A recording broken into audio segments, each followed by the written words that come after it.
if you are not sure about subnetting, you want some more practice with that, then there are some good resources that I've put on the screen for you here. So let's have a look at these. The first is subnettingquestions.com. So I'll click on the link here. And what this is, it's a website that has questions, the same type of questions that you could see on the CCNA exam. And every time you refresh it, it will come up with a new question. For example, what's the first valid host in the subnet that the node 192.168.2.5/27 belongs to? Another one which is similar is www.subnetting.org. It's the same kind of thing. Every time you refresh, it will give you a new question.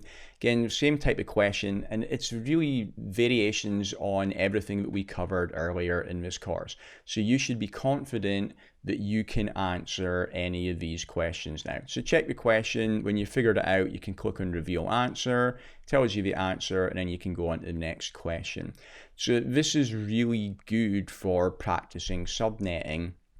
And again, if you're like me, you're not going to just learn this in one go and then have it down. You're probably going to want to practice it a little bit. Don't spend hours on end practicing subnetting. That's no fun for anybody. But to get ready for the exam, you could just come on here and spend 5 or 10 minutes a day just working through a few problems. And if you do that for days or even weeks before the exam, you'll be fine when you get those subnetting questions. Another thing to tell you is on the real world, people don't do subnetting in their head, typically, if that wasn't obvious already. What we do is we use a subnet calculator.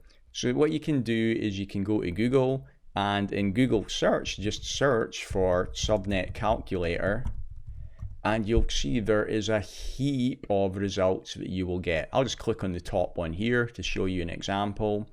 So what this is useful for is if you are doing subnetting in the real world, if you need to figure anything out. Also, if you're doing exam practice and you want to check that you got the answer right, you can just come in here, plug in the numbers, and it will give you the answer. Thanks for watching. If you want to get hands-on practice with Cisco networks for free, then you can download my 400-page CCNA Lab Guide, which you can see above my head right now.